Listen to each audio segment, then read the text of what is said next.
Uncensored, no holds barred talk. 24 hours a day, 7 days a week. This is the Global Reality Radio Network.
Ladies and gentlemen, welcome to another live edition of the Global Reality right here on the Global Reality Radio Network. I'm your host, Josh Reeves. This is Tuesday, January 25th, 2011. Glad you could join us and be with us here today for another live edition. And we was kind of up in the air today if I was going to do a show or not, because we had not a lot of material this morning and earlier in the day. I was going to try and do the show at the 11 to 2 time slot today, and there just was hardly any new material. And that didn't really change much throughout the day. And then I got into doing some more research and looking into more different things. And then lo and behold, more stuff did present itself. So we've wound up with quite a bit of stuff to talk about tonight. Started the day out with not much and have wound up here with a lot more interesting things to get into with you tonight. So that's always good. That's and I can't stress that enough, how I like having the option to be able to do that, because sometimes you're at the mercy of the material. And,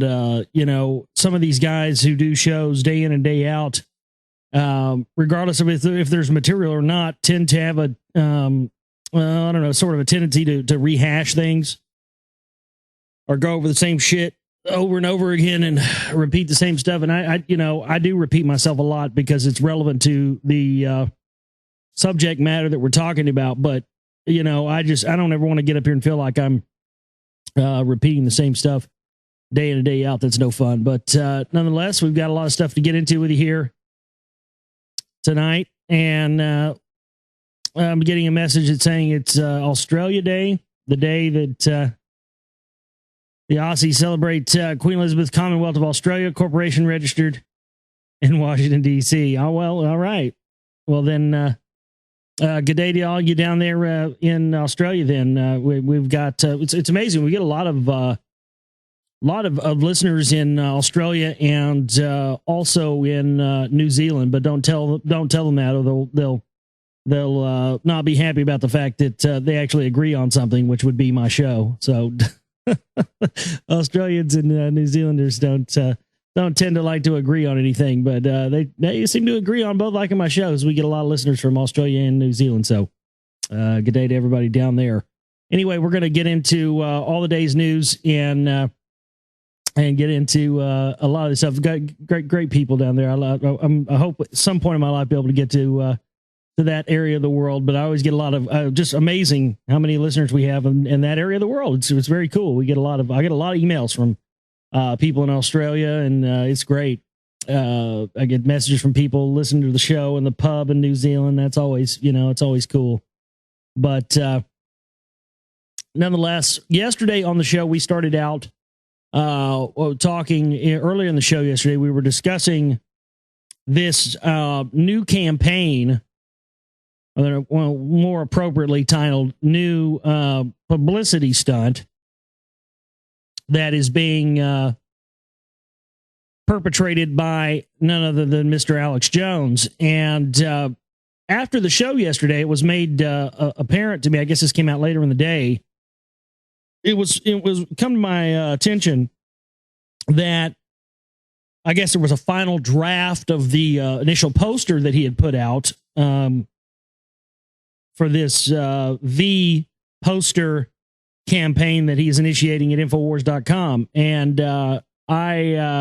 someone brought to my attention that it had said on this, it was black and white and had the V logo on it, and it said, "We are Legion, we are many." And, for somebody like me who's always constantly looking, that's why I like to keep my vocabulary on these type of things honed and sharpened and razor sharp and laser accuracy, because it does come in handy, especially when things like this interesting poster Alex Jones made is brought to my attention. The fact that it said, "We are Legion, we are many," the first thing that comes to my mind is the quote from the Bible where there's this person who is standing in front of Jesus who is essentially chock full of demons. I mean, he's just possessed to the point where his physical body has been taken over by, just literally hundreds of non-material entities. And when Christ asks this entity what its name is, this demonic thing says back to him, "We are Legion. I am Legion. We are many." And I thought that was an interesting connection. I mean, why does it have to be some quote from some demon?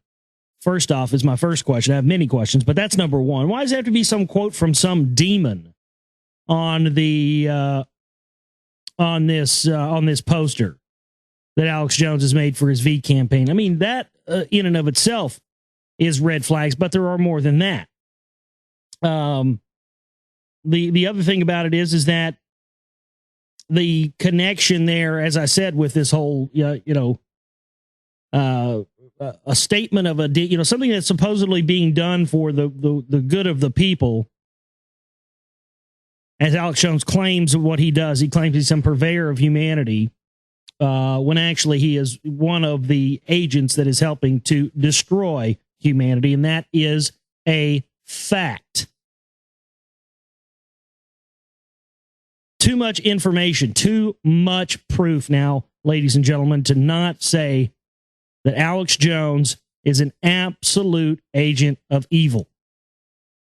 Period. End of story. I mean, the more and more evidence just continues to pile up as the days go by. But this, I started thinking about, the connection there with that quote and "We are Legion, we are many," and it being on that V Alex Jones poster. And I started noticing that, there's a definite connection there to the Jesuits, isn't there? As there generally always is when it comes to anything concerning Alex Jones. And I remember a few months ago, we were talking about those news stories about that secret Vatican order that had basically sex abuse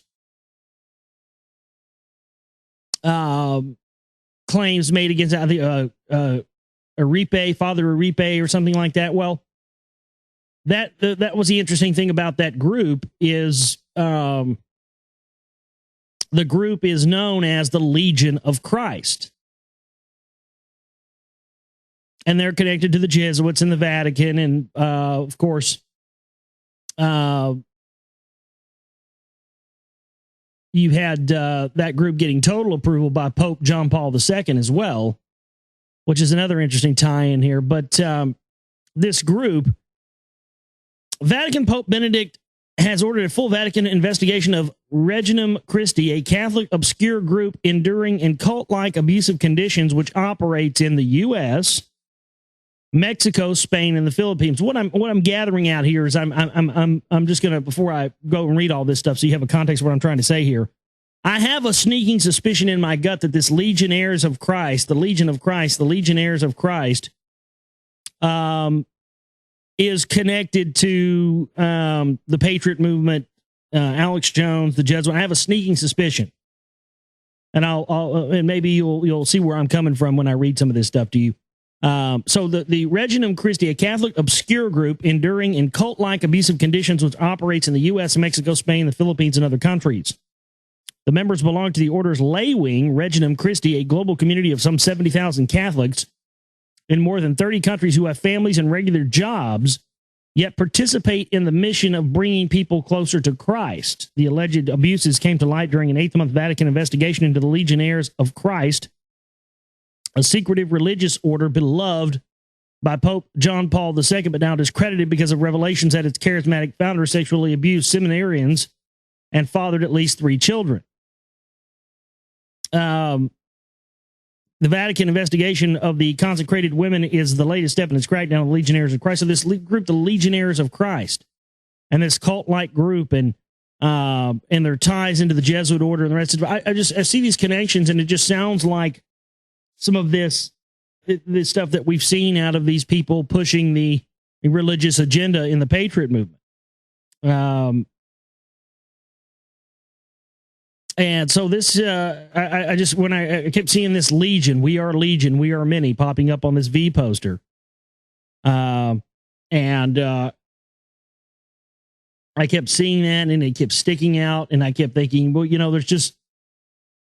there's got to be something to this.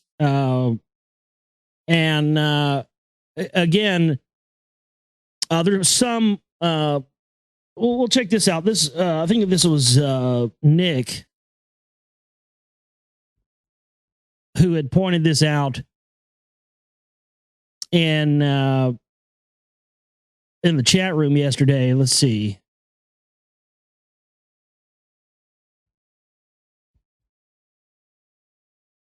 Yeah, here it is. A character named Legion from the X-Men comics. Legion is a Marvel Comics character created by Chris Claremont and Bill Sienkiewicz. David is the mutant son of Charles Xavier and Israeli Holocaust survivor Gabriel Haller. He has severe mental illness, including a form of dissociative identity disorder, more commonly known as multiple personality disorder, with each of his personas controlling one of his many superpowers. The two have an affair, which is Charles Xavier met Gabriel Haller working as an Israeli mental facility. This tie-in with mind control stuff here, and with X-Men, and with these, it's very interesting. There was always a lot of stuff in the X-Men comics and in the movies as well that sort of mirrored some things in MK Ultra, and using these. Like for instance, the big thing that Professor Xavier would go in. What was it called? Cerebro. And it was like this thing that would use his mental powers, and it showed on this screen like, every single mutant or every single human being on this like screen, because he could tap into their minds. That's how much power his psychic abilities have. And, that's the kind of stuff that has been talked about with MK Ultra, with the Montauk Project, with these various devices. In fact, somebody not too long ago was asking me about Neil Peart, the drummer from Rush. There was this woman who came out with this video that claimed that Neil Peart is one of those transmitters. He has such a large brain capacity that the CIA has used him in these MK Ultra experiments to basically beam out signals into people's heads. But they have to, using the Montauk chair, they have to have another person to do it. And she claims that Neil Peart is one of these. I mean, I don't know if there's anything to that or not. But what I'm saying is, there are connections to those things being legitimate and being real, and that type of work being conducted by the CIA. But the tie-in with that, with these comic books, where, as we always know, they fictionalize the truth, so the truth seems like fiction. We start to see more and more connections back. How many connections do we have now between things that have been in science fiction that have then later proven themselves to be real? I mean, it goes on and on. We've got one here in a little bit today we'll talk about that concerns that same type of thing. What Philip K. Dick's just rolling over in his grave right now. But anyway, let's not get lost here in this whole thing about the Legionnaires and stuff. I want to move on. But why is it important? Why do we even bring it up? Well, I'll tell you. There's a real good reason why I bring it up. This is why it's interesting to me, because I am working on Secret Volume 2, and because my mind is so plugged into all the areas of research and focus on how the agents relating to the Jesuits in the Vatican and the priest class were instrumental in the assassinations of both Abraham Lincoln and John F. Kennedy, and because they are trying to instigate the new civil war here using these same agents in these day and age. I was very much taken aback by the fact that this seemed that this whole V campaign, and then also in combination with using this terminology, we are Legion, we are many, which then connects back directly to, the Legionnaires, the Vatican. There's that other connection again, and how this campaign is going to be used, and may already have been used, to stir up violence, civil unrest, and to further push this agenda of the Jesuits and the priest class to create the new civil war in this country. And I believe Alex Jones is one of the, along with Glenn Beck and many others, are one of the main people spearheading this. Now, listen to this. Since this campaign has launched, this is from MSNBC today, since this campaign was launched 24 hours ago, we have had 11 cops shot in 24 hours around the country. Police fear war on cops. At least 11 shot in the past 24 hours, death toll apace with 2010 uptick.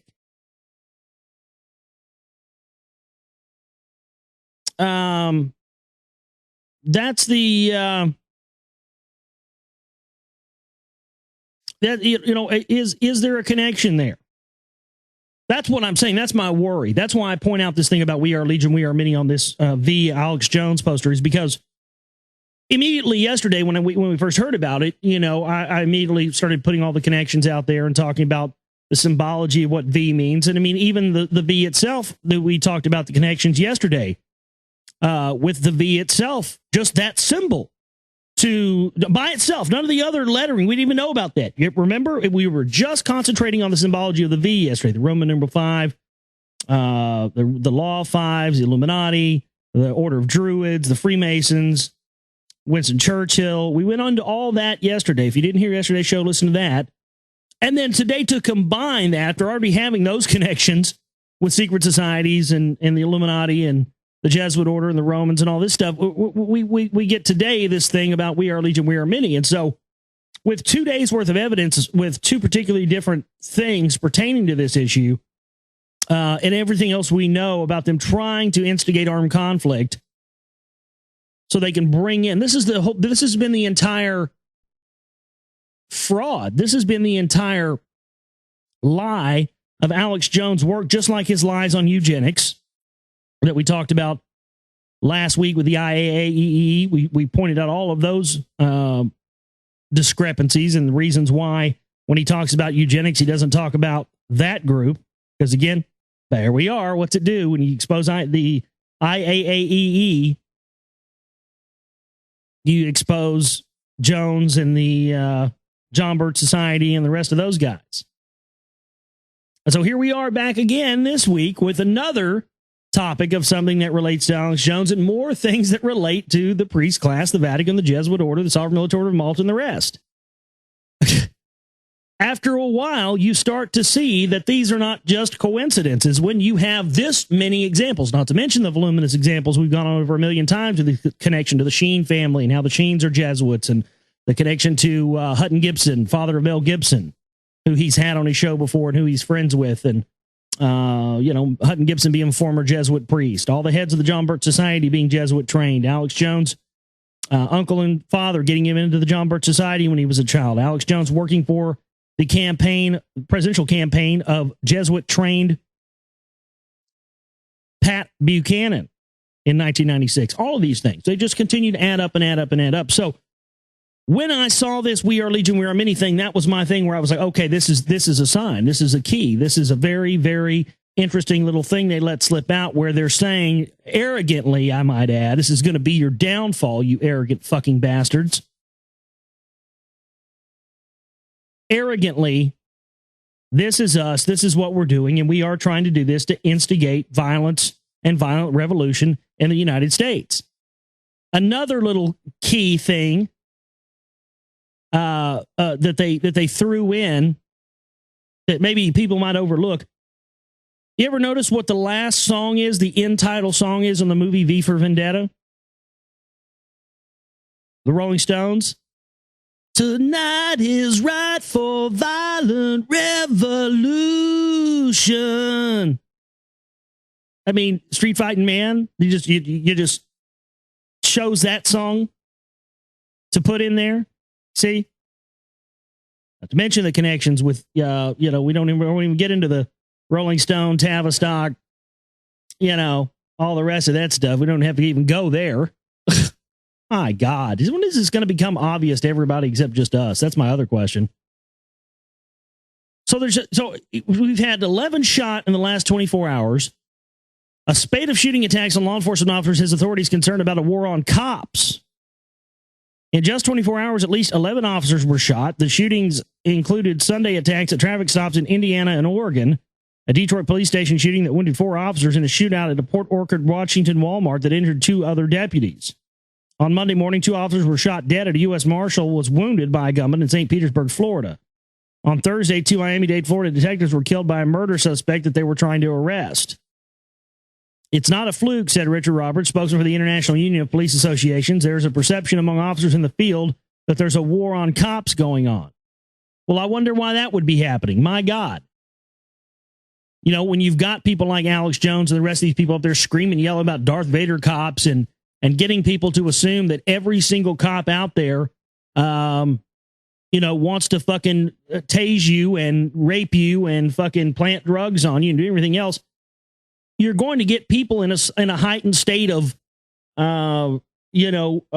dislike for law enforcement, which is then going to carry over and make the law enforcement think that all the citizens want to get them. And this is all a part of the big plan, turning us all against each other. The cops are just regular people like you and I are.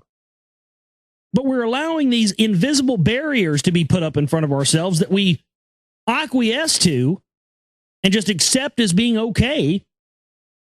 And it's these invisible barriers where, a cop is bad. He'll probably tase me. I hate that cop. And then the cop says, goddamn citizen, I hate them. They probably want to kill us all. They're pitting us against each other. They're going to get us to turn each other inside out and to turn on each other and destroy each other, folks, so they don't have to do it themselves. There aren't very many of us out here that are standing against this. All of you, the great listeners out there, my buddy Lee Rogers, there just aren't a lot of people out here, folks, that are trying to warn you what is going on. And they are trying to turn us all against each other, and they want to create civil war. They want to create violent uprising. It's already happening all over the world right now. If you weren't paying attention, my God, it's happening in 6 or 7 countries. I can't even count it now. Egypt is completely crumbling into complete civil war. The president of the country's son has already left the country. It's happening. They are doing everything they can right now to mitigate that happening here. Here's another story, and I wonder if this is what was the impetus for running this story. This ran yesterday. And apparently this was a shooting that happened back in May of 2009. So this is almost 2 years ago. But because we had the recent shootings, which was another part of this operation, this shooting in Arizona was another part of this operation to foment and create violent revolution, to get people thinking that, they're coming for the guns and all this stuff, which is going to be one of the big impetuses that's going to spark off violent confrontation in this country. And I'm sorry, and I apologize, I have to cover some of this stuff that only has to do with the United States sometimes, folks. Like this kind of stuff. I know we have listeners all over the world, and sometimes it's, if you wonder how it concerns you, but it does concern you, because a lot of people around the world are a lot more awake to this stuff than we are here in the United States. And if we go away quietly in the night and these people get their agenda across without any resistance, it's not going to be too good for the rest of you and the rest of the world. So that's why I'm forced to cover some of this stuff sometimes. So I just want to put that out there. But so 2 years ago, apparently there was a shooting of another 9-year-old girl in Arizona, and now they're saying was connected to the militia movements.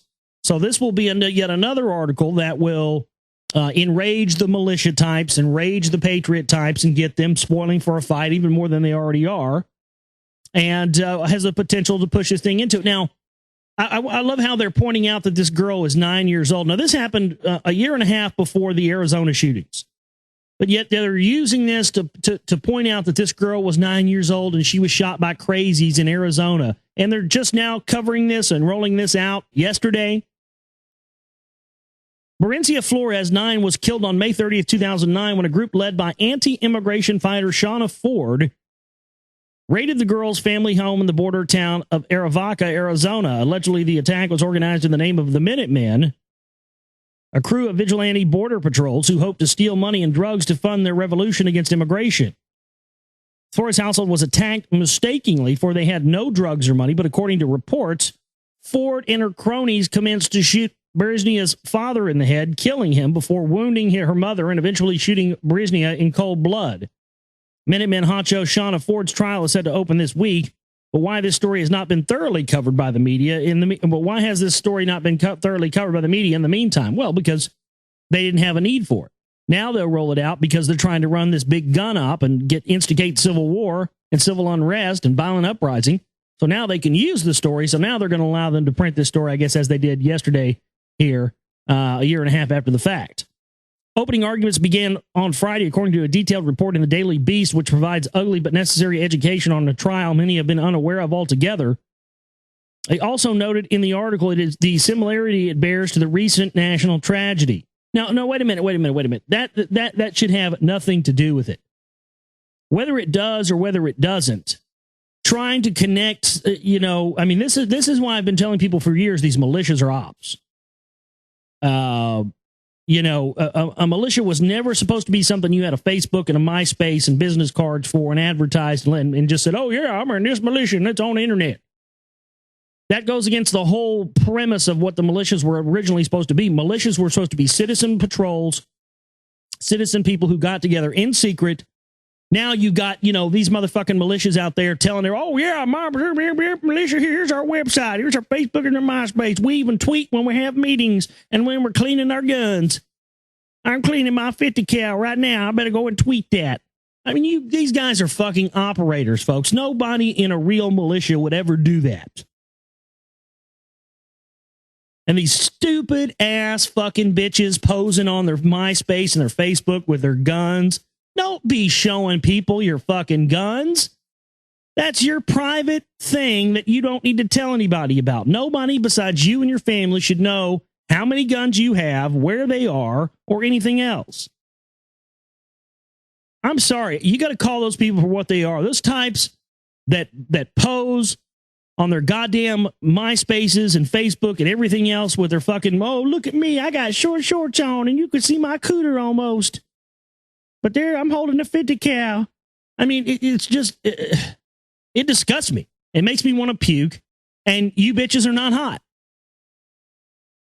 Let's just be clear.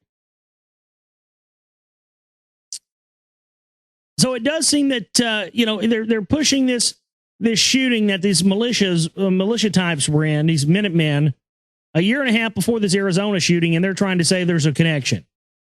So that just lets you know right there, again, what we already know, that this is a part of this big, and everything is about getting everybody enraged. We've talked about that for the longest time, but it's reaching a boiling point. This time that we're entering into on this planet, it's supposed to be a time of peace, harmony, unity on the planet, togetherness, understanding, enlightenment.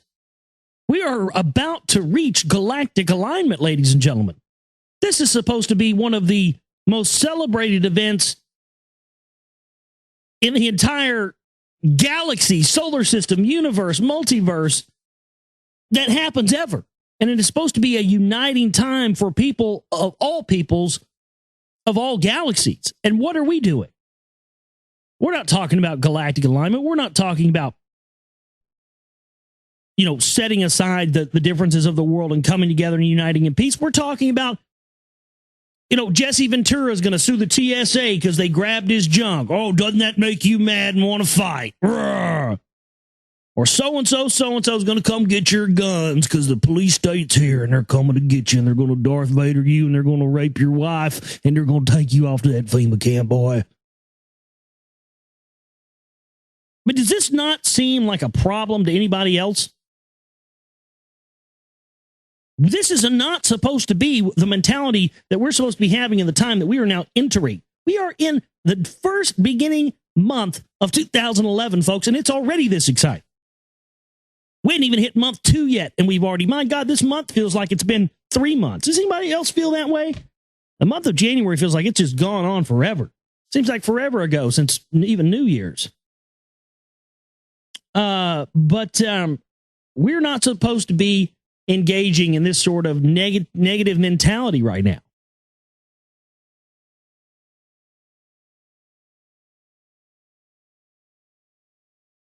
That's not what's supposed to be happening. But that is indeed what they're trying to do. Again, as I talked about earlier, protests erupt anew in Yemen, Algeria, Tunisia. Egypt's collapsing in on itself right now as we speak. They're probably not going to have a government by morning. I'm not even exaggerating. The president's son has already fled. They're fleeing out of Egypt right now like fucking gangbusters. Drawing inspiration from the revolt in Tunisia, thousands of Yemenis fed up with their president's 32-year rule demanded his ouster on Saturday. Right. Yeah, this is totally an operation. We had a coup d'etat happen in Yemen on Saturday, and there's very even a scant mention of it anywhere in the news. You understand that 32-year ruler was the reason he had the 32-year rule is because he was there, and when the last links left, that was protecting the Palace of Sheba. Now that they've ousted him, and they've engineered this coup d'etat, and the people are believing they're actually advertising here in this that this was the people that overthrew him. It's done. They're going to go in there and get everything they want. Now there's no telling what's going to happen. Unbelievable. So this is happening all over the place, and again, we're focusing on the negative. Exactly what they want. They have us right where they want us. And all of this is about continuing to get everybody up in arms, but and we've got more on it, man. I've got tons more, but I got to take a break. I've been jamming here for I don't know, half hour or something. So I'm going to take a break, and we'll come back. We'll get into a lot more news, a lot more information, lots more to talk about with you here tonight on the show. This is the Global Reality Tuesday edition for you right here on the Global Reality Radio Network with me, your host, Josh Reeves. We'll be back here with you in just a few minutes. Don't go anywhere. All right, back here with you on the Global Reality right here on the Global Reality Radio Network. I'm your host, Josh Reeves. Thank you for being with us for this Tuesday edition. And we got a lot more to talk about with you here tonight. And I'll probably open up the phone lines as well. 214-613-5732. It's 214-613-5732. I think the Charles Manson song that Guns N' Roses did was Ain't It Fun, wasn't it? I could be wrong about that, but I want to say it was Ain't It Fun. I could be wrong, but I think that was the one they did. Anyway, we're going to be getting back into more news and information for you here on the show. And we'll be talking more about these things that have been occurring with a lot of the weather patterns and things that we've been seeing. We've been seeing more and more of that tying in natural disasters, either real or helped along the way from the use of force multiplication technology. So we'll be getting into that here with some of the news in just a bit. But if you would like to call into the show, we can get you up on the broadcast tonight. 214-613-5732. That's 214-613-5732. The number's posted up under the listen tab, theglobalreality.com. It's www.theglobalreality.com. Also, you can email in questions, thoughts, guest suggestions. I haven't worked on trying to get any guests on. I should. I will do that sometime soon. But if you have suggestions for people you'd like to hear me interview, globalrealityshow@gmail.com, and I'll do my best to get some of those people on. Or if you'd like to set up an interview with someone, if if there's somebody out there you can get them on for me, hey, do it, whatever. That would be awesome. But globalrealityshow@gmail.com is where you can email me there.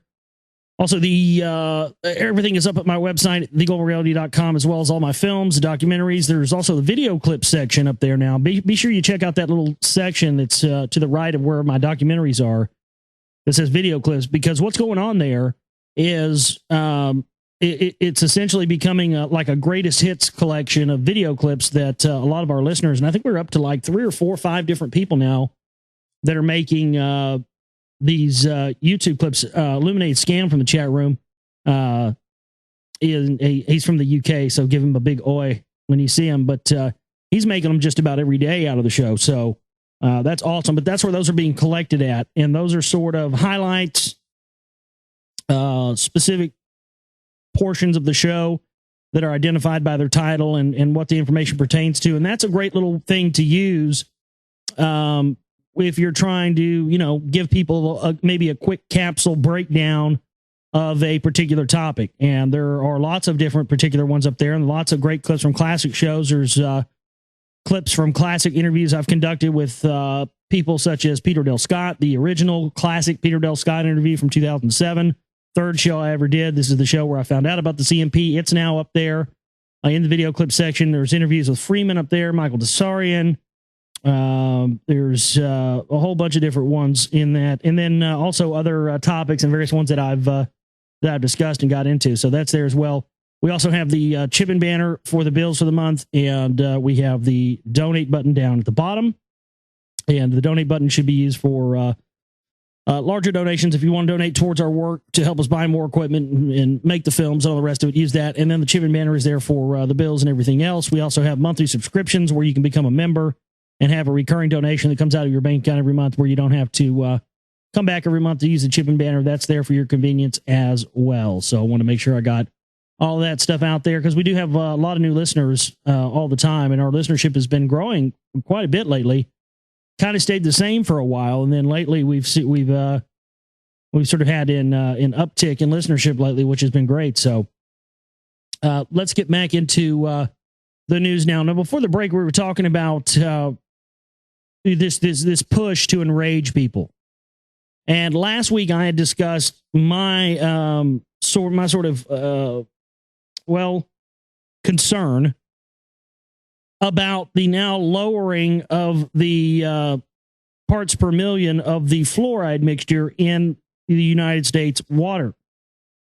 Now, of course, Alex Jones and the Patriot Times were hailing this as a victory for their team and their activism, but no one was asking the hard question, and still really hasn't asked the hard question, is, do we have any quantifiable data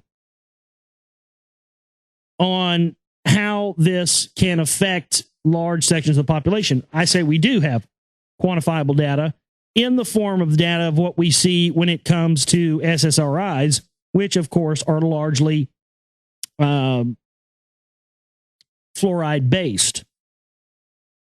So when you hear of somebody being off their meds, what happens? If you lessen someone's medical intake of an SSRI, you start to see things happen. So I was starting to really have concern with all these shootings, with the combination of how they continue to ramp up civil unrest. And again, this thing we've had 11 cops shot in 24 hours. Aren't we starting to see the effects of it already? You're talking about significantly reducing a large amount of a drug in the system of millions of people. That's a big thing that shouldn't be taken lightly. And so on top of that, with what we already know about these ionospheric heating systems, electromagnetic pulse weaponry, mind control wave weaponry that is used in combination with HARP, we should all be concerned with this happening right now, because, if they can make us all docile, they can turn the knob the other way and make us all go crazy. Now, they can do this wirelessly. This is old technology. But I found it interesting that they came out with this article today, which just further proves technology and what we already know is possible and can be done wirelessly. But this is from the Daily Mail. We have a lot of Daily Mail articles today for some reason. How magnets held to the head could switch off our sense of right and wrong. Scientists claim that they found a way to turn off our understanding of right and wrong by using magnets. When special kinds of magnets are held up to a person's head, they can disrupt the neural center responsible for morality. A team from the Massachusetts Institute of Technology first asked 20 volunteers to rate actions on a scale from 1 to 7. Each subject was then asked similar questions while transcranial magnetic stimulation was applied to the brain's right temporal parietal junction. The researchers, led by Professor Lian Young, found that participants undergoing the process were less likely to believe that something that causes harm to another is wrong. It means that one day it may be possible to control people's sense of morality and convince them to things they otherwise wouldn't. Well, my God, they can do this wirelessly right now with HAARP. I mean, this is all already here, but again, this article, just admitting to this is quite a bit different. The findings published by the Proceedings of the U.S. National Science Academy Journal found that they could not switch off our morality sensors altogether, but they could drastically alter what we believe to be permissible. The report states that our hypothesis, therefore, is that TMS to the RTPJ affects an input to moral judgment, but not the process of moral judgment per se. So my question is yeah, they can do it wirelessly with HAARP, blah, blah, blah, this, that, and the other. But, if you look at this picture here on the article that I posted there in the chat room, I mean, they've just got a little wand thing. Homeboy's just getting his head rubbed with this little wand. I mean, how do we know they're not going to tell us that is, oh, well, we have to look for these. This is our new brain sensor imaging system. We use these to make sure that Al-Qaeda didn't implant plastic explosives inside of your skull while you were asleep. And then they make us go crazy. I mean, I don't know. That whole thing seems interesting to me. But yesterday, I'll tell you what's very interesting is this.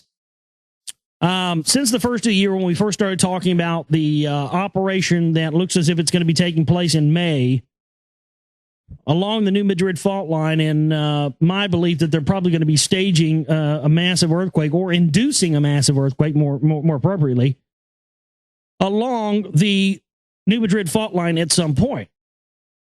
Yesterday, we covered this National Geographic article, and I had pointed out in this National Geographic article yesterday that related to Yellowstone National Park and the big volcanic structure underneath it. I was talking about yesterday how, I'd read story after story over the past several years, seen Discovery Channel pieces on it and whatnot about how, this thing could blow and wipe out, a big portion of the United States population. And I found it interesting that in this National Geographic piece that I had read yesterday, they were really going out of their way to say, oh, no, nothing bad is going to happen. We don't have any evidence to show anything bad is going to happen at all.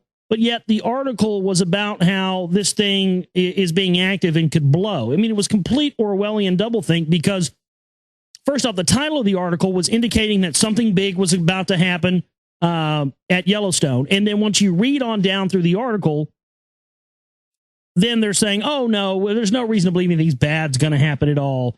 And that just sent up a big red flag for me because it's always the opposite of what these people tell you. If they tell you to be fear and gloom and doom and worry about everything, that's you just need to take the opposite of that and don't worry about it. But they tell you everything's okay and they tell you don't worry about it. We got this. Everything's fine. There's nothing to fear. That's when you need to start packing your shit. So I found this interesting that just the very next day after covering that National Geographic, Ford Foundation, Rockefeller Foundation funded piece yesterday, here we have a story out of the UK papers, which is saying something completely opposite. This is from the Daily Mail again. Is the world's largest supervolcano set to erupt for the first time in 600,000 years, wiping out 2/3 of the United States? Well, that's quite a bit different from the National Geographic thing we had yesterday. They said, oh, don't worry about it. No, nothing bad's going to happen. And today it's wiping out 2/3 of the U.S. It would explode with a force 1,000 times more powerful than Mount St. Helens eruption in 1980, spewing lava far into the sky. A cloud of plant-killing ash would fan out and dump a layer 10 feet deep up to 1,000 miles away. 2/3 of the U.S. could become uninhabitable as toxic air sweeps through it, grounding thousands of flights and forcing millions to leave their homes. This is the nightmare that scientists are predicting could happen if the world's largest supervolcano erupts for the first time in 600,000 years. I get pop-ups here. Sorry about that.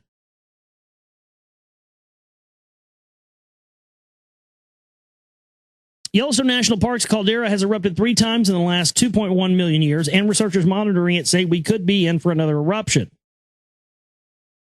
They say that the supervolcano underneath Wyoming Park has been rising at a record rate since 2004. Its floor has gone up 3 inches per year for the last 3 years alone, the fastest rate since records began in 1923. But hampered by a lack of data, they have stopped short of an all-out warning, and they are unable to put a date on when the next disaster might take place. When the eruption finally happens, it will dwarf the effect of Iceland's volcano, which erupted in April of last year, causing travel chaos around the world. The University of Utah's Bob Smith, an expert in Yellowstone's volcanism, told National Geographic it's an extraordinary uplift because it covers such a large area and the rates are so high. Well, how come National Geographic didn't point out yesterday that this thing could blow any time and they don't know when? I think that would be important information that they would want to point out.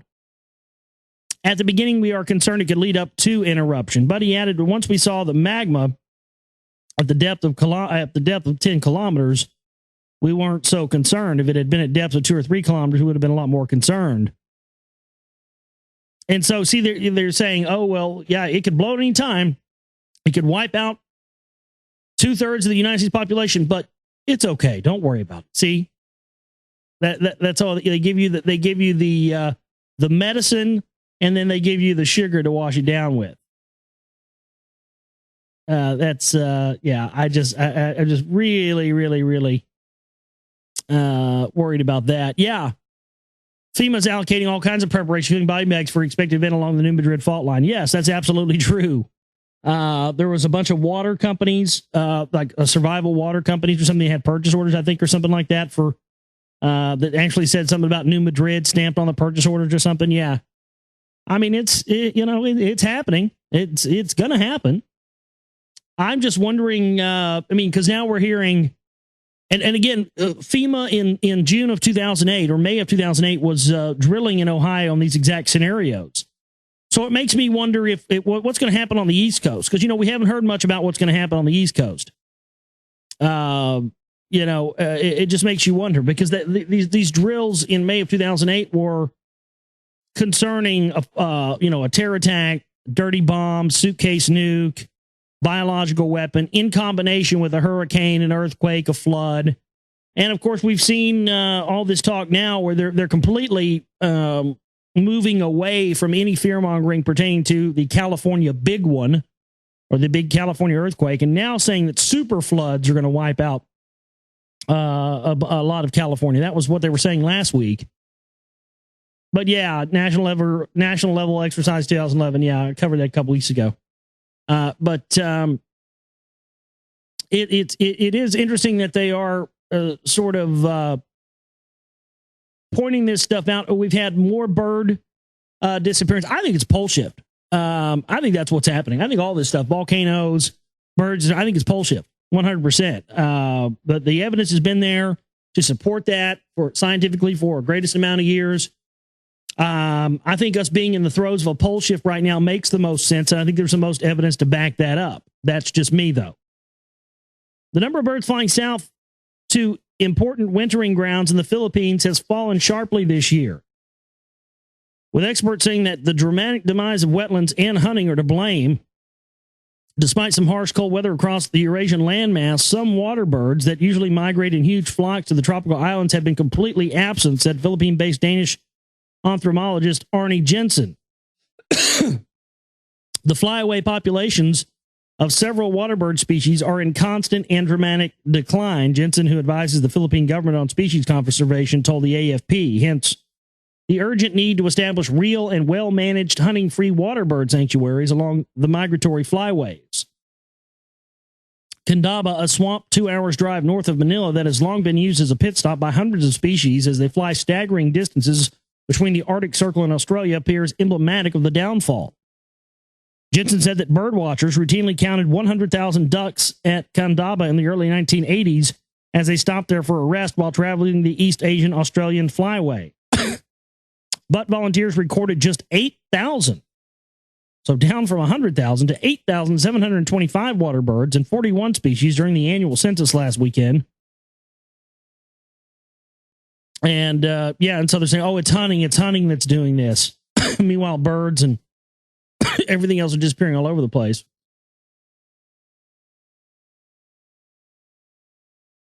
Let's see here. Trying to see if I had any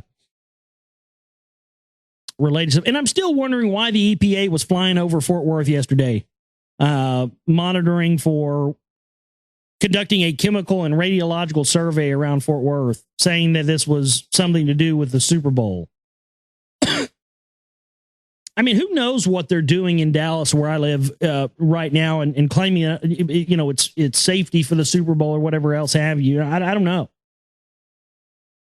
But I have a feeling something's going on. My question is, and I haven't seen any of the local media asking this, but I don't know who I get in contact to call or send a message to and ask them. But my question would be this, because we've seen this everywhere else.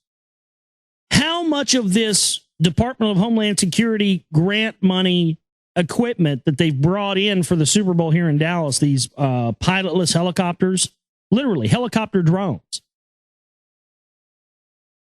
I'd be tempted just to go to the parking lot and pay $50 to park or $100 to park or whatever it is at the Super Bowl just to get some video of these fucking remote control helicopters, these pilotless drone helicopters going to be flying around that the city of Arlington got from a grant from Homeland Security. How much of this stuff is going to, because you don't think they're actually just going to send this stuff back, do you? I'm wondering if the people of Dallas and the North Texas area are even concerned with that. I doubt they are. I doubt anybody here in this fucking town is even asking that question. What happens to all this tech and all this? They are saying they're bringing more equipment, more anti-terrorist equipment or whatever have you, Homeland Security shit, to this Super Bowl in Dallas than they ever have to any other Super Bowl. And this stuff is going to stay here long after the Super Bowl's gone. I think that's what they're doing. I think that's they have the Super Bowl in a particular city, which gives them an excuse to bring in all these extra utilities and all this extra gear and monitoring, tracking, surveillance stuff, police state equipment. And then once the Super Bowl's over, well, they just keep it there because it's already there anyway. And then local law enforcement gets to use it, and they get to use it to further continue the police state of that particular city. And they just move on each year and set up another one. Think about it. It makes total sense. And how do we know that's not going on? This is this. Oh, yeah, Black Sunday. I remember that. Black Sunday. I remember that movie. Yeah. Me and my uncle used to watch that shit when I was a kid. That was when they, remember the terrorists hijacked that fucking Zeppelin?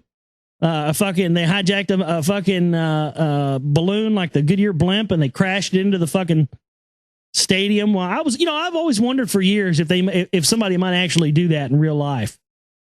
You know, wouldn't surprise me in the least bit at this point. Let's continue on here with the news. This is from Herat. A 57-year-old Palestinian woman with a pacemaker died over the weekend after passing through the scanning machine at the Rafah crossing between Gaza and Egypt. The woman, Fatima Mahmoud Abdul Abid, crossed over to Egypt along with her husband and about half an hour later suddenly collapsed.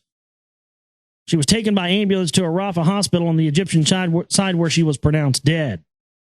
Palestinian sources blamed her death on the border scanning machine, described as a U.S.-made advanced portal using millimeter wave holographic technology to screen passengers for weapons and explosives. Military sources deny any link, saying that the machine had been tested and found not to harm those passing through it. Similar machines were also used at Ben Gurion International Airport. Abdi reportedly did not tell the operator she had a pacemaker, and the incident is being investigated. Oh, man, this is, these things shouldn't be in there in the first place. Notice they're everywhere now. Bureaucracy at work. And, I know everybody seemed to have forgotten about this. I refuse to forget about it. So every time I get an opportunity to read a story about it, I definitely do. 9 months have passed since the Gulf oil spill, and residents continue to see more and more negative outcomes from the tragedy. This month, the Louisiana Environmental Action Network released the blood test results for 12 Gulf residents between the ages of 10 and 66 that were taken in September, November, and December of 2010. According to Tree Hugger, these people consisted of cleanup workers, crabbers, and people living along the coast. The study consisted of 6 women, 4 men, and 2 boys aged 10 and 11. 4 of the people had unusually high levels of benzene, which according to the ISS is a highly toxic chemical from crude oil. It has been linked to many health problems, including anemia, leukemia, irregular menstrual periods, and ovarian shrinkage. Those 4 were all crabbers from the Biloxi area and consisted of 3 adults and 1 10-year-old boy. Ethylbenzene was detected in all 12 blood samples from Gulf residents in high levels, and 11 of 12 individuals had relatively high concentrations of xylenes. Ethylbenzene can cause damage to hearing and to the ear, dizziness, kidney damage, and may even cause cancer. Xylene can cause dizziness, headaches, skin irritation, confusion, and a whole slew of other ailments. The 2 children had the most exposure of chemicals in their systems. The 10-year-old is currently experiencing severe respiratory problems as a result of the exposure. Sherry Foytland, co-founder of the grassroots group Gulf Change, is disturbed that the government is doing all that it isn't doing all that it can to address the health problems of Gulf residents. And this is part of the eugenics. This is part of the depopulation. Part of the ability to be able to bring in more UN regulation, more EPA regulation, and to gain more control and to basically be able to do whatever they want to do in the realm of continuing their fossil fuel supremacy. And, human costs be damned. I mean, let's be honest here. How many human lives it takes to protect the oil supremacy is innumerable. I mean, trillions of lives have been lost to the cost of keeping this fossil fuel supremacy. You understand? It's nothing to these people. They don't care. And as I mentioned earlier today, in the show, Jesse Ventura now is suing the TSA. Former Governor Jesse Ventura has shied away from a battle during his one term as Minnesota chief executive, now as a quote-unquote television performer, and that's all he is, okay? Make sure you know that. That show's great entertainment, by the way.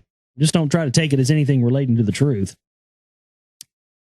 He is now a television performer, as he described himself in a new lawsuit. The former pro wrestler is trying to launch a legal smackdown against the agencies that are supposedly to protect the flying public. In a complaint filed Monday morning in the U.S. District Court of Minnesota, Ventura is suing the U.S. Department of Homeland Security and its secretary, Janet Napolitano, as well as the Transportation Security Administration and its administrator, John Pistoli. Ventura accuses the agencies of violating his basic right to privacy and dignity and his right to be free from unreasonable searches and seizures after he received a pat-down by the TSA agent at the Minneapolis-St. Paul International Airport in November 2010. Ventura, who said he has a titanium implant after hip replacement surgery in 2008, alleges that the pat-down included warrantless, non-suspicion-based offensive touching, gripping, and rubbing of the genital and other sensitive areas of the body. All right, well, you got a handy. So what? Be happy with it.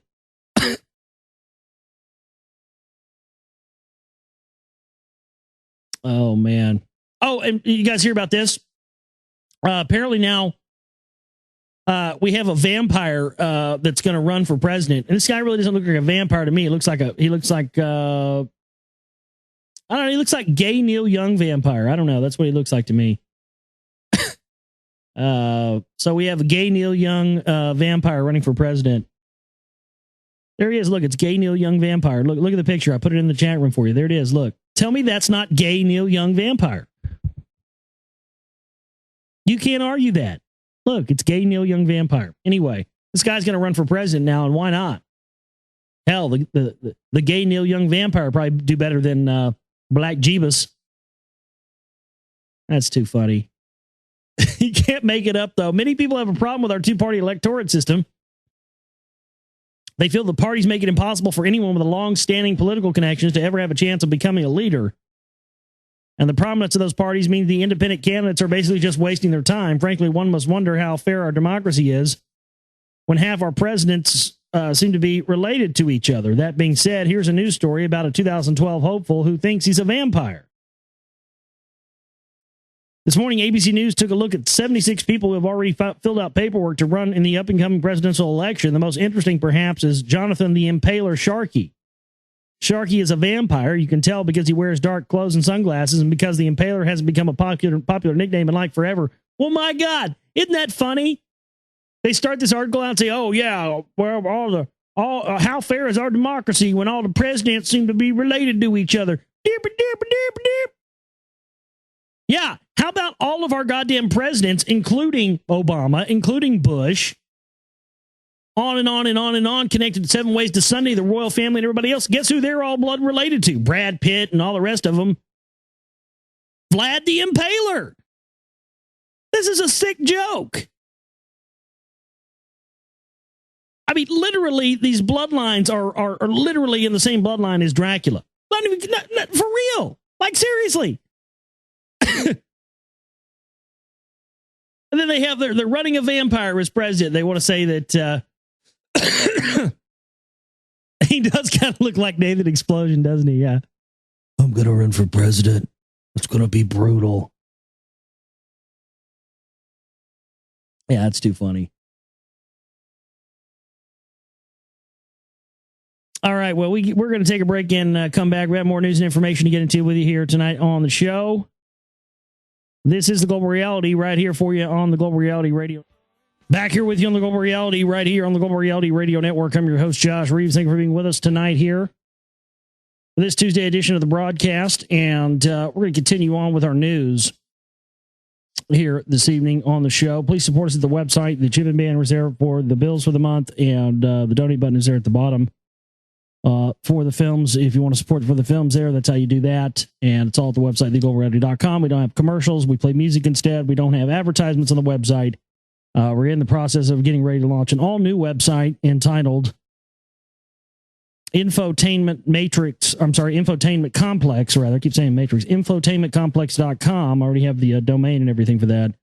And infotainmentcomplex.com is going to be a website that is going to be dedicated to articles, videos, any and all information exposing, the infotainers out there, the phony patriots, the phony truth movement involvees, Alex Jones, and the whole rest. There hasn't been a website solely dedicated to that quite yet. And Lee Rogers has written quite a few articles on that topic, and I know others will, and I will. But so we're going to have basically a website that's going to be just nothing but a hub for that type of information. That way, you can have a website you go to for your news, and then you can go to a website where it's just news and because there seems to be so much more stuff coming out. I mean, we've had all this stuff, just over the past several weeks, Jones interviewing Charlotte Iserby, and then of course we had the Phil Schlafly stuff, and then all the rest of it. So I think it was high time for a website dedicated exclusively to that. Right now we have a phone call. Let's go to the phone lines. Global Reality, you're on the air. Go ahead. Monochrome in the chat room. Just got home, man. How you doing? Hey, doing all right. How are you? Hey, all right. I don't know what you're talking about today. Just news, basically. Today we were talking about a little more of the information that we were discussing yesterday on the V poster that Alex Jones had put out, and hey, put this other one out that said "We are Legion, we are Legionnaire," and I was discussing some of that, and then we were talking about these volcanoes and natural disasters and other stuff. But you're welcome to talk about whatever what's on your mind. Okay, yeah. I mean, I wanted to talk about the whole secret right thing too. On balance, I listened to your Friday emergency broadcast, and if you just give me some time to finish my thoughts, I'll get to the punch here. You know, I at least try to understand your problems and challenges with creating films, and I just wondered if you ever looked at things from the perspective of a larger financial contributor. I gave you $1,000 back in early mid-August. Challenges come out with the right to October. Then there was a 25 drive at the end of the year. I was people help close the thing out. The phones, your phone's like breaking up there, sir. I don't know what's going on with that. I gotta let you go. Yeah, you'd called me once. Yeah, you made a contribution back in October or September or something like that. Yeah, and we were gonna trying to get the film by October. Yeah, it just didn't happen because we didn't everything else that we needed, and there was more information coming out. But we're getting a lot closer now, and we also are got all this new information that came out Friday with Seymour Hersh pertaining to that. Also, this new stuff with the V posters and stuff that Jones is coming out with. Is other more information. So there continues to be more and more stuff come out. And just like last time, I would continue to put this stuff in there up until the point where it's coming out. I mean, literally, what was that bill that came out 2009? The stuff about what was it? It was similar to the Project Megiddo documents that came out prior to Y2K. You know, identifying violent radical groups and all that stuff. That was literally coming out the week that the film was coming out. I had to cram that stuff in there at the very end, man. And so my thing about it is that you know, I don't have any ill will or ill feelings or anything else now towards you know, the fact that it's taken longer than I wanted it to for the film to come out. I think it's come. Mayak, yes, thank you, side girl. But you know, I think that it's happened the way that it's supposed to happen, and you know, I know that as things always do, things always tend to work out for me in the way that I need them to. So I'm also working, you know, an endless, tireless amount of hours on this stuff always. And, you know, sometimes you get frustrated. You know, you get frustrated when you see just how big of an impact something you're working on can have. And then you see people like Alex Jones and others have these, you know, $500,000 money bombs. And you look at what amounts to pocket change for the type of, you know, cost and everything else that we're looking at. I mean, a few $1,000s to buy, you know, equipment to finish the soundtrack or whatever. And then, you know, $300 or $400 here or there to get some artwork and get the DVDs and stuff done. Oh, and I'm probably going to end up doing a Blu-ray release for this film as well. We'll do a limited edition, probably Blu-ray release as well for super high def quality of Cigarette Volume 2. Already playing that. I meant to announce that and I didn't. I was doing the research on that last night. Excuse me. And it looks to be a pretty feasible thing that we'll be able to do. But yeah, it's just, you know, you sometimes you get frustrated because you see I'm sitting over here looking at these news clips that you guys haven't even seen yet that we got from the news archives. I'm looking at all this other information, and to me, it just seems like, done business. It just seems like as soon as I'm able to get this out, but I'm not going to put out an inferior product. I'm not going to put out something that looks like it was made on, you know, Windows Media Editor. I really am struggling trying to make sure that little things like fonts are good, and little things like cuts and edits and how many edits per frame per the information, and then the way it looks and the graphics. And you know, when you're not operating stuff on a Macintosh and stuff, which I'm not, and you're not using some of the more high-end pro stuff, I'm actually all my editing's being done on a computer that I bought in 2008, and it still does me good, you know. But anyway, that's the whole thing about it is that these things take an extreme amount of time because they're tedious. And not only that, I'm a one-man operation. I'm a one-man show. But, you know, yeah, and I'm sorry, I don't know what was going on with I haven't opened up the phones lately because it's been doing that. It's been being weird. I don't know. We've been getting some cutouts on people calling in or whatever. I mean, sometimes it'll work fine. But anyway, it just honestly, though, from now on, you know, I'd rather not.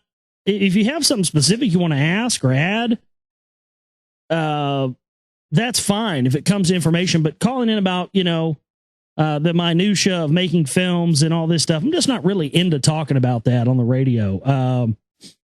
You know, that's just not to me, that's, you know, let's talk about info. Let's talk about this, that, and the other. If I've got a problem with the film stuff and I need help financially, I'll get up here and I ask for it. And that's just all there is to it.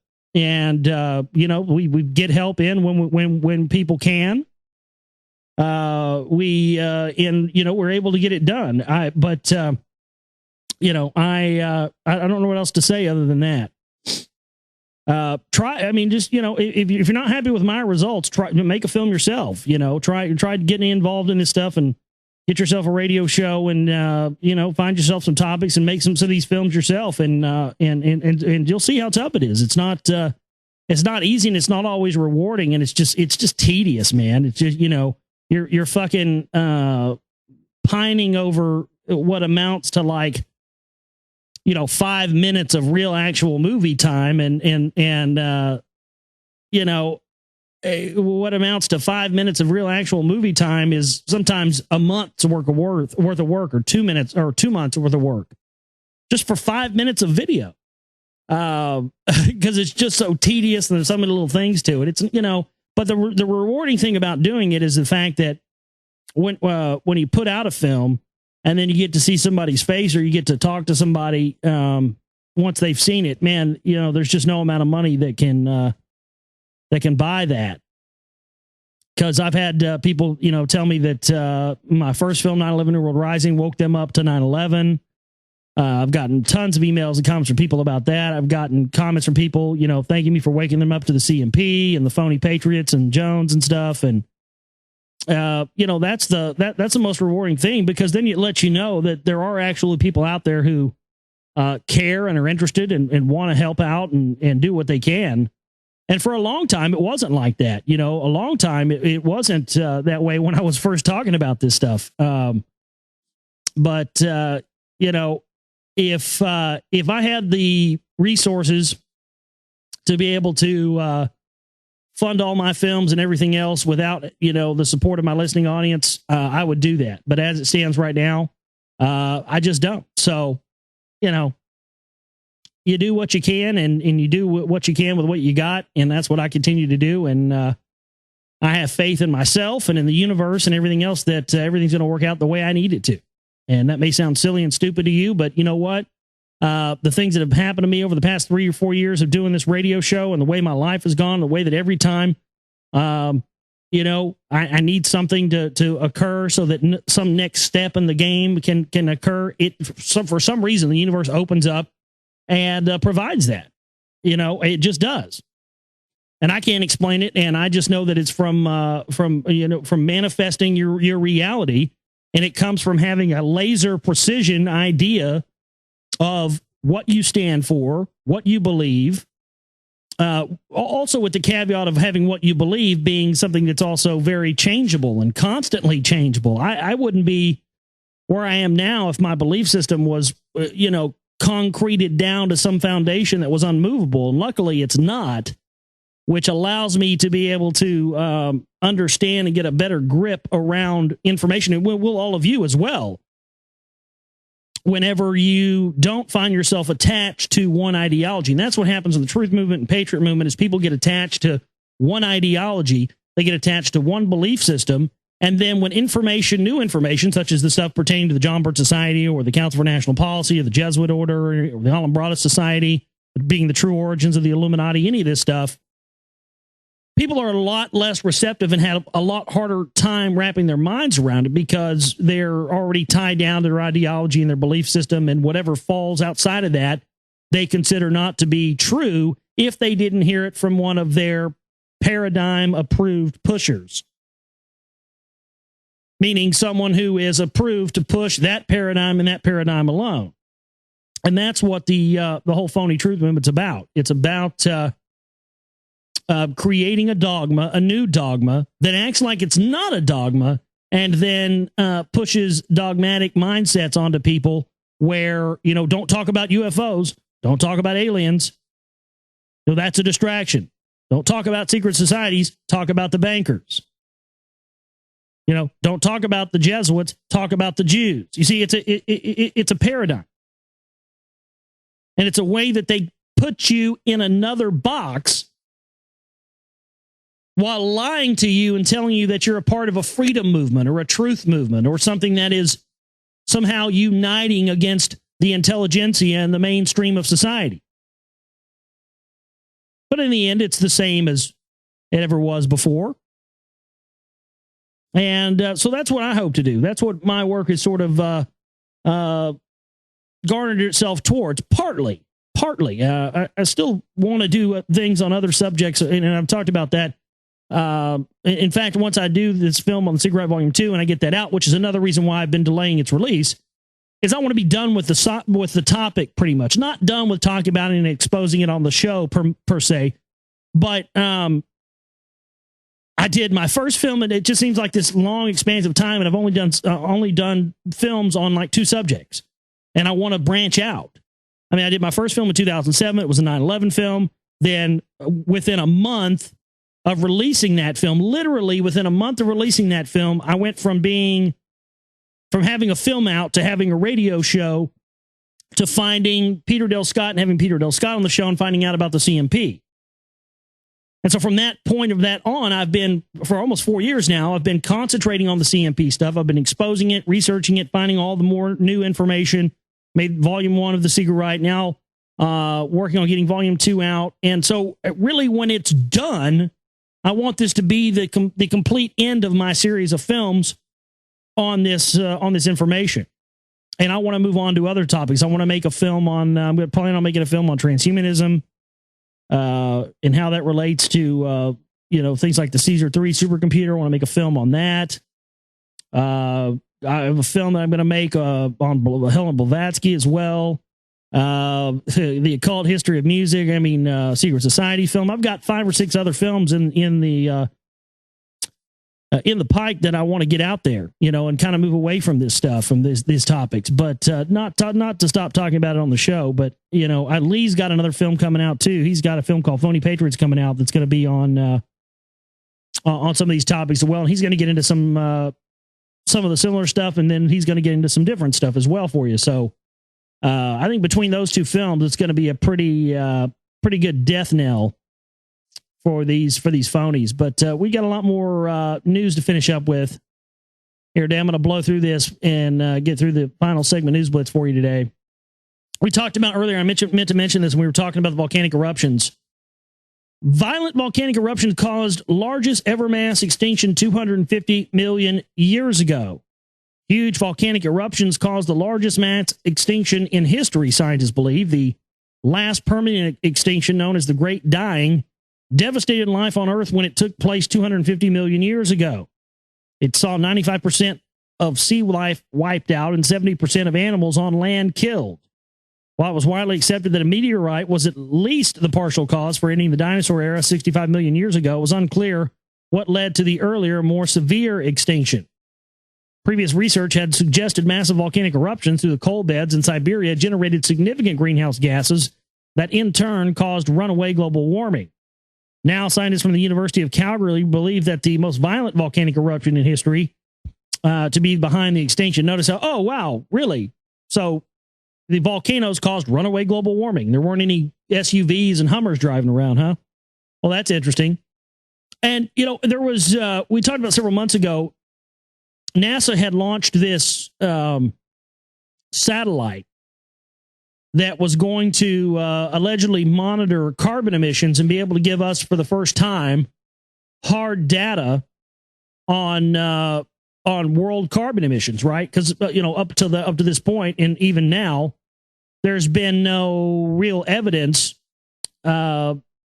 pertaining to being able to show measurably what the true carbon output of man is, if any, if it even is a measurable thing. And of course, on its ascent, it crashed, and now they're saying that they're probably never going to be able to do this project again. I find that highly interesting. This would have crashed, even though they launched satellites, every single day with any problems, because this would have been, for the first time, showing really the fact of whether or not what they say is true about global warming or isn't. And so I think that this was sort of a, like it always is, an inside job. Finally, it appears that there are others awakening to the fact that there are problems with the satellites and the weather satellites. Shortly after it lifted off in February of 2009, NASA's orbiting carbon observatory crashed into the Pacific Ocean near Antarctica. With that, a $250 million investment became scrap metal on the ocean floor, and an effort to begin using satellites to measure atmospheric carbon dioxide and trace emission reduction actions was dealt a huge setback. The OCO was the only satellite in the world that will do the kind of global collection we need, said James Lewis, a senior fellow at the Center for Strategic International Studies and one of the authors of a 2010 report on satellite monitoring and climate change. And so with that, now they can just continue and say, well, yeah, global warming this, but without any proof to back it up, you see. Whereas with this satellite, that would have given us the data for once and for all to be able to say, wait a minute, this is all bullshit. So I think somebody definitely probably shot that thing down or used a space-based weapon on it or something, some sort of inside espionage.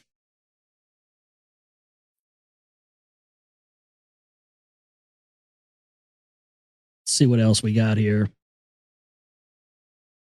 Oh, remember last year when we talked about the internet kill switch? And then it failed to pass in Congress? Well, guess what? It's back.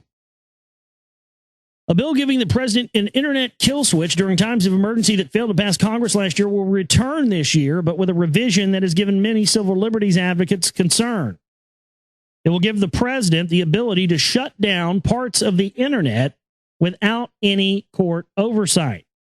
The Protecting Cyberspace as a National Asset Act was introduced last year by Joe Lieberman and Susan Collins in an effort to combat cybercrime and the threat of online warfare and terrorism. Critics said the bill would allow the president to disconnect internet networks and force private websites to comply with broad cybersecurity measures. Future U.S. presidents would have those powers renewed indefinitely. And so they're going to try and get this all over again, even though it failed once. And again, this is a direct assault towards radio shows like mine, networks like this, stuff that we do. And a highly other interesting thing that I found is that is who Obama announced yesterday that he was picking to replace Elena Kagan as the Solicitor General. Remember, yesterday we talked about how he had brought in one of these other clowns that had been involved in industry into a high-level position. Well, here we go. Here's another one. President Barack Obama announced Monday that he plans to nominate former Recording Industry Association of America lawyer Donald B. Vernilli as Solicitor General. So let me get this straight. They're going to put back in the initiative to give Obama an internet kill switch, and he's letting the goddamn guy from the IRAA who tried to sue 13-year-old girls for downloading NSYNC MP3s into the position of Solicitor General. My God, you got Monsanto in there. He's let private industry come in and make the laws. I don't agree with all this violent uprising and all this stuff, but my God, I see where people who don't see the larger operation could be very well led into this. And it's ridiculous. Man, oh man, oh man. Oh, and by the way, we are alone. Let me just say that before I get out of here. We are alone. According to the Daily Mail, we are alone. Despite discovering more planets, the chances of finding ET are unlikely, says astronomer. Wah, wah. All this stuff lately, ramp up, Anunnaki, false flag alien invasion, aliens, planets, aliens. And then they come out and say, we are alone in the universe. Yeah, we're alone in the universe, my ass. Still waiting for little green men to make contact? Don't hold your breath. A leading astronomer has concluded there probably aren't any aliens out there, meaning we are entirely alone in the universe. Even though there may be tens of thousands of other distant planets similar in size to Earth, the conditions on them are likely to be too hostile to support life forms such as ET. So there it is. Put a bow on it. It's done. No alien life. We're all alone. We're down here to rot and die in a pit of hell with the elite and butt fucking Rothschilds, and there's no hope from Pleiadians or anything else. So go ahead and forget about that. Oh man, what are these guys up to? Oh no, aliens are real. No, there are no other life in the universe. See, what is this? I mean, are the aliens going to come from some other place? That's a possibility, isn't it? When they finally tell us about the existence of extraterrestrials and they don't come from space, I've talked about that because, I mean, there's absolutely zero proof that extraterrestrials, if they do exist, there's really zero proof that they actually come from outer space. I mean, there's some circumstantial stuff, but I mean, they could very well be coming from portals inside the Earth. Could be, as Admiral Byrd and many other people believe, that there's a civilization inside of the Earth. They're actually producing these unidentified craft. I mean, that's the whole thing. How many examples of UFOs coming out of the water and out of portals out of the water have we seen? Have we heard through the years? There's more to this whole thing than the idea of them coming from space. I mean, wormholes, stargates. I don't believe these things come out of ships out of the sky. I believe they're jumping between these portals, and the evidence does back that up. I mean, ancient civilizations back up the belief that there have been various UFO or various extraterrestrial races stranded here on this planet because allegedly the word is that there are portals deep inside of the Earth that allow you to jump great distances across the galaxy. And that Earth has been protected by these various extraterrestrial races for years that have been coming here to use these portals to travel great distances. And that's why Earth hasn't been destroyed. And this is why a lot of people believe that that's why, you see UFOs around nuclear power plants and nuclear facilities and things of that nature.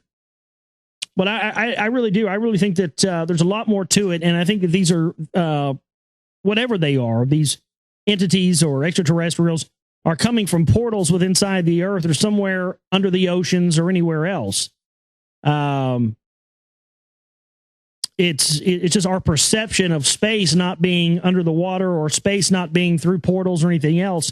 It's just a limited viewpoint and a limited scope. And if they keep us there with that limited scope, then they can control what we believe about a particular issue and thus keep the agenda going on into the future. But, I think we're going to wrap it up there for today. I want to thank everybody for tuning in. Thanks for being with us today. We have the Chipping banner there for the bills for the month, donate button there for the films. However you want to support us, it's up to you. Thank you so much for tuning in to the broadcast. My name is Josh Reeves, and I love each and every one of you, and we will see you next time for the broadcast. You guys have a great night. Take care.